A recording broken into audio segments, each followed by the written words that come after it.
आज आपण 1 किलो डिंकाचे लाडू वजनी आणि वाटी दोन्ही पद्धतीने कसे करायचे हे बघणार आहोत। हिवाळा सुरू झालाय, मग एक असा लाडू रोज कोमट दुधासोबत नक्की खा। त्यामुळे थंडीमध्ये शरीराला ऊब आणि ऊर्जा चांगली मिळते। हा लाडू बघितला का तुम्ही, कसा एकदम नरम असा झालाय। लहानांपासून वृद्धांपर्यंत कोणीही अगदी सहज खाऊ शकतं। शिवाय असा एक लाडू रोज हिवाळ्यात खाल्ल्यामुळे रोगप्रतिकारशक्ती तर चांगली वाढेलच, पण हाडांना बळकटी येईल। सांधेदुखी, कंबरदुखी, गुडघेदुखी यापासून आराम मिळेल। चला तर मग वेळ न घालवता रेसिपी पाहूया। पण त्याआधी ज्याने कोणी आपल्या चॅनलला सबस्क्राइब केले नसेल त्यांनी सबस्क्राइब करा। तुम्ही बघत आहात समृद्धीज किचन कट्टा। भरपूर पोषक तत्वांनी भरलेले असे डिंकाचे लाडू आपण ड्रायफ्रूट्स, खोबरं, गूळ, तूप अशा पौष्टिक पदार्थापासून तयार केलेत। चला तर मग साहित्य पाहूया। आज आपण वजनी आणि वाटी या दोन्ही पद्धतीने डिंकाचे लाडू कसे करायचे हे बघणार आहोत।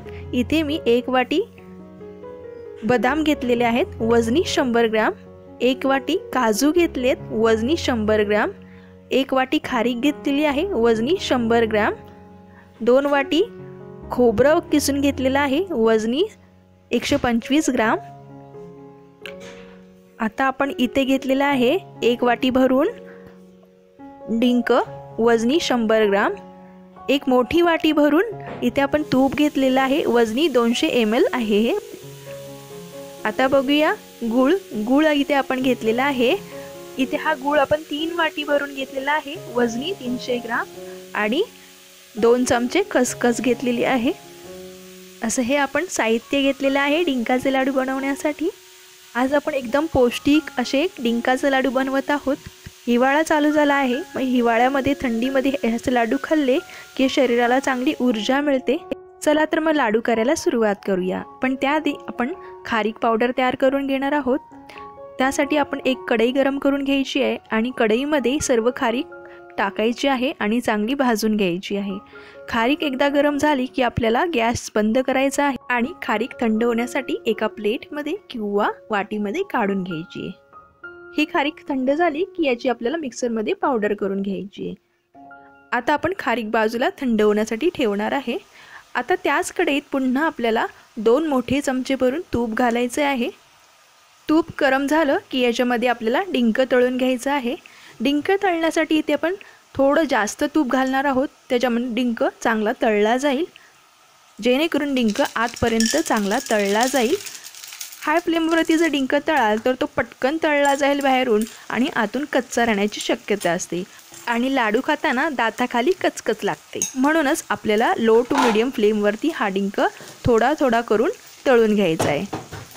इथे हा डिंक मी 2 ते 3 बॅचमध्ये तळून घेणार आहे।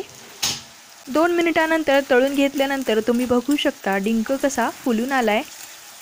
आता हा डिंक आपल्याला आतपर्यंत चांगला तळून घ्यायचा आहे। आता हा डिंक तळल्यानंतर एका प्लेटमध्ये काढून घेऊया। अशाच पद्धतीने आपल्याला वाटीमधला सगळा डिंक असाच तळून घ्यायचा आहे आणि एका प्लेटमध्ये किंवा एका बाउलमध्ये काढून घ्यायचं आहे। डिंक तळताना तूप कमी पडलं की आपल्याला तूप वाढवायचं आहे आणि त्याच्यामध्ये आपल्याला डिंक पुन्हा चांगला तळून घ्यायचा आहे, फुलेपर्यंत तळायचं आहे। इथे तुम्ही बघू शकता डिंक आपण सगळा तळून घेतला आहे, मस्तपैकी फुलून आला आहे। आता हा डिंक बाजूला ठेवूया आणि पुन्हा त्याच कढईत थोडं तूप राहिलं होतं, त्याच्यामध्ये आपण काजू आणि बदाम चांगले फ्राय करून घेऊया। चांगले खरपूस होईपर्यंत आपल्याला हे तळायचे आहेत, भाजायचे आहेत। मस्त कमी तुपातच इथे आपण भाजून घेणार आहोत। ड्रायफ्रूट्सचा कलर हलकासा चेंज झाला की आपण हे ड्रायफ्रूट्स एका ताटामध्ये थंड होण्यासाठी ठेवणार आहोत आणि थंड झाले की याची आपल्याला जाडसर अशी पावडर करायची आहे। तुपामध्ये भाजून आपण ड्रायफ्रूट्स एका प्लेटमध्ये काढून घेतलेले आहेत। आता आपण त्याच कढईमध्ये किसलेलं खोबरं भाजून घेणार आहे। थोडं कढईमध्ये तूप शिल्लक आहे, आपल्याला इथे तूप घालायची गरज नाही। उरलेल्या तुपामध्येच हे खोबरं घालायचं आहे आणि आपल्याला खरपूस असं सोनेरी रंगाचं होईपर्यंत चांगलं भाजून घ्यायचं आहे। आज आपण डिंकाचे लाडू बनवत आहोत आणि या डिंकाच्या लाडूमध्ये आपण कुठल्याही पिठाचा वापर केलेला नाही आहे। फक्त या लाडूंमध्ये गूळ, खोबरं, खारीक, ड्रायफ्रूट्स असं काही उच्च गुणवत्तेचे पदार्थ टाकून आपण हे लाडू असे पौष्टिक असे तयार केलेले आहेत। थंडीच्या दिवसामध्ये याचे डिंकाचे लाडू नक्की खावेत। थंडीमध्ये शरीरास आपल्याला चांगली ऊर्जा आणि ताकद मिळते। शरीरात असलेला थकवा सगळा दूर होऊन जातो। त्याचसोबत रोगप्रतिकार शक्ती वाढते आणि हाडांची जी काही दुखणी असतात ती पण दूर होतात, जसं की पाठदुखी, कंबरदुखी, गुडघेदुखी, हाडांचं ठणकणं सर्व काही दूर होऊन जाईल। म्हणूनच थंडीमध्ये कोमट दुधासोबत आपल्याला एक लाडू नक्की खायला पाहिजे, जेणेकरून शरीर आपलं एकदम तंदुरुस्त राहील। आता आपलं खोबरं पण चांगलं भाजून झालेलं आहे। खोबरं आता त्याच कढईमध्ये थोडा वेळ तसंच ठेवूया। तोपर्यंत आपण मिक्सरमध्ये भाजून ठेवलेली खारीक आता बारीक करून घेऊया। ही खारीक आता थंड झालेली आहे। थंड झाल्यावर आपण मिक्सर जारमध्ये घेऊन ही खारीक बारीक करून घ्यायची आहे। तुम्ही बघू शकता खारीक मस्त अशी पटकन बारीक झालेली आहे, कारण आपण ही गरम करून थंड होण्यासाठी ठेवली। असं केल्यामुळे खारीक चांगली पटकन अशी बारीक होते। आता ही खारीक आपण एका वाटीमध्ये बाजूला काढून ठेवूया। आता हातासरशी त्याच मिक्सर जारमध्ये आपण हे ड्रायफ्रूट्स भाजून ठेवलेले होते ते पण घालूया आणि जाडसर असे वाटून घेऊया। काजू बदाम दाताखाली येतील असेच जाडसर वाटून घ्यायचे आहेत। आता ड्रायफ्रूट्स बारीक केल्यानंतर तुम्ही बघू शकता कसे याची जाडसर अशी पूड केलेली आहे।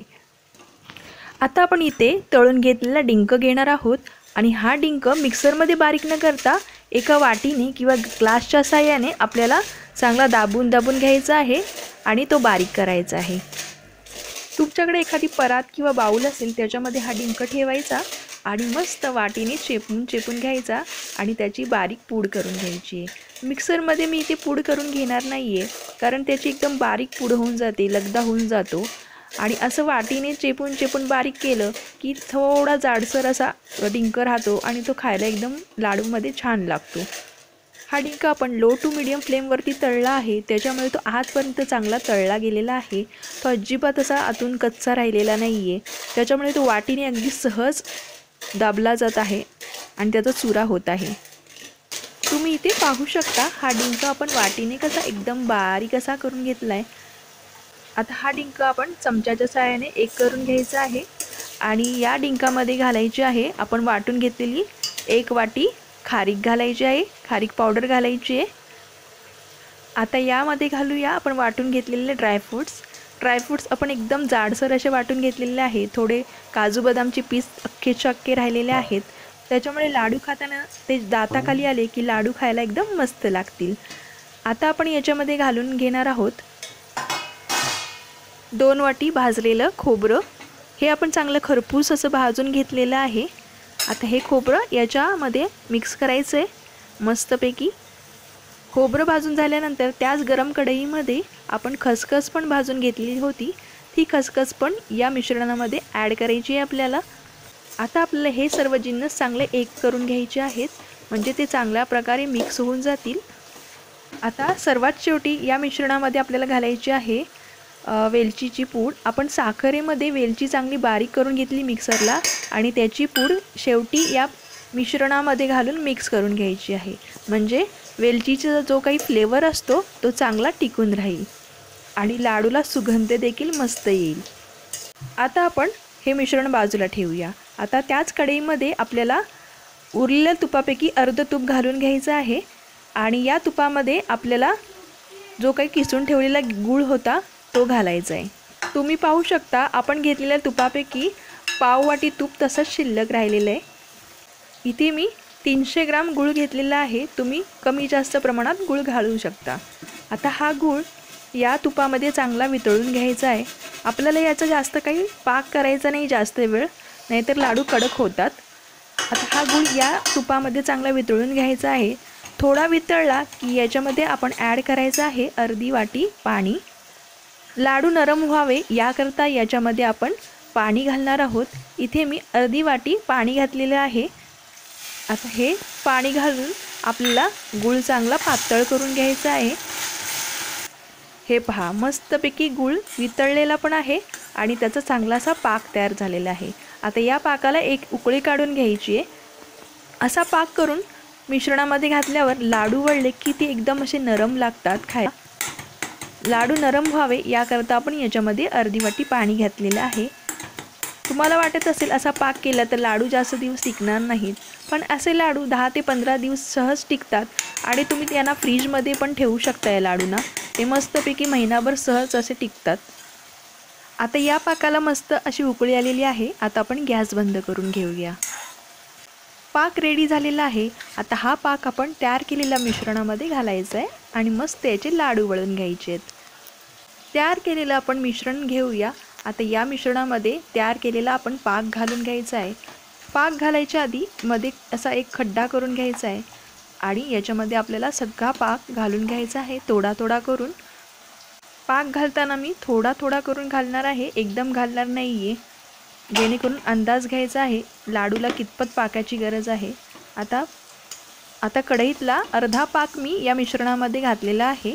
आता हे मिश्रण आणि गुळाचा पाक एकजीव करून घ्यायचा आहे। मिश्रण थोडं कोरडंच वाटत आहे। आता उरलेला पाक देखील सगळा घालून घ्यायचा आहे आणि मस्तपैकी या मिश्रणामध्ये एकजीव करून घ्यायचा आहे। तुम्ही इथे बघू शकता मिश्रण आणि पाक मस्तपैकी एकजीव झालेला आहे।